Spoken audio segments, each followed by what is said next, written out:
I just want to ask one question.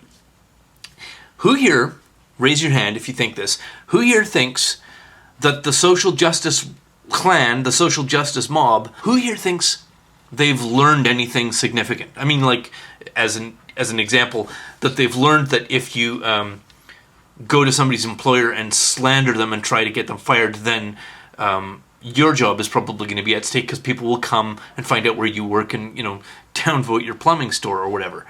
Who thinks they've learned the concept of reciprocity of behavior? Like, this is something most people, I thought, would learn in kindergarten. Like, you push another little kid in a mud puddle, well, then you're going to get pushed in a mud puddle pretty soon. It's like kind of the golden rule. Who here thinks they've learned that? Raise your hand. Barbar, put your hand down, please. I'm going to tell you they've learned nothing.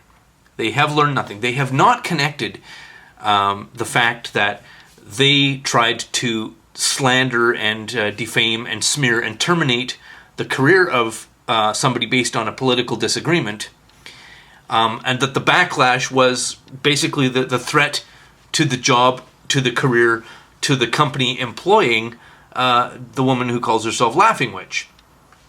They don't understand that those two things are like, you did this horrible, despicable thing that everybody thought was totally outrageous and immoral, and so now they're going to go after basically the same thing. They're going to go after your employment, the company employing you.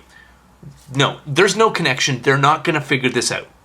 And the reason I say that is that so-called Laughing Witch came back and posted what she calls an apology, which she says, I never meant to disrupt his career or get him fired. Nonsense. That's exactly what she meant to have done. In fact, she gloated about it when she thought she got him fired.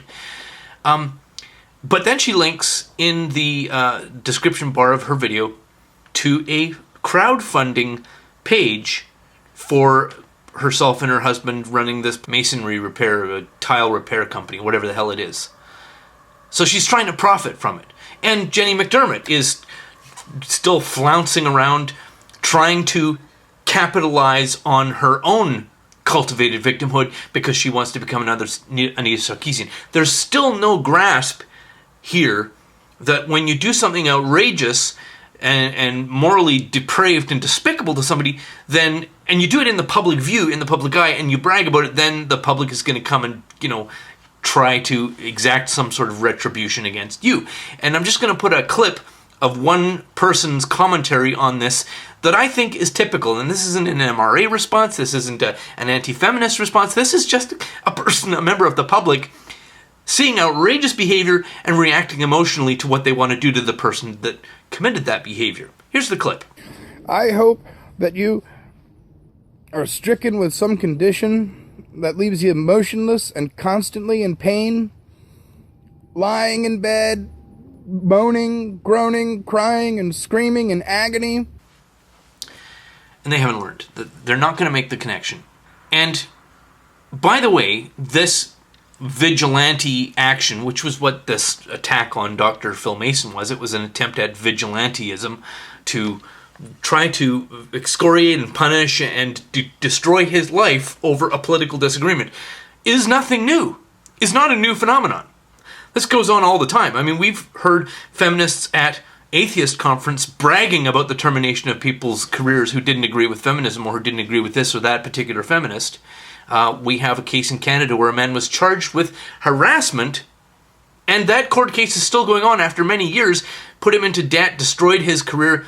He's banned from the internet, and he hasn't even been convicted of a crime for disagreeing with a feminist who he initially volunteered to do artwork for. I'll put a link to that National Post article in the low bar as well.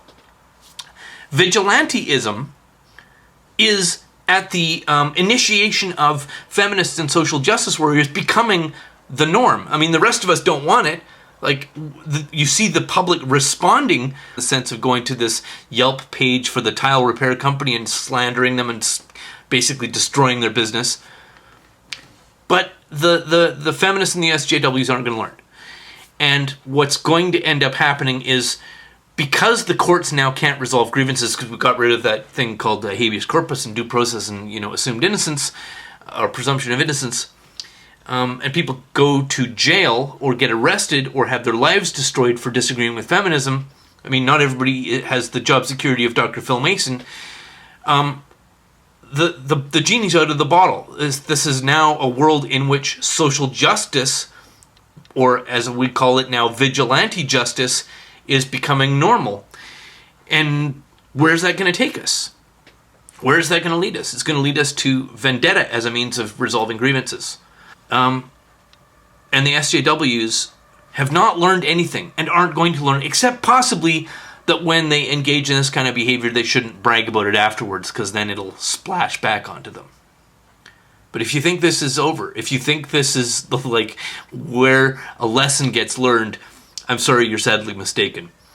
Thanks very much for watching, and have a lovely day.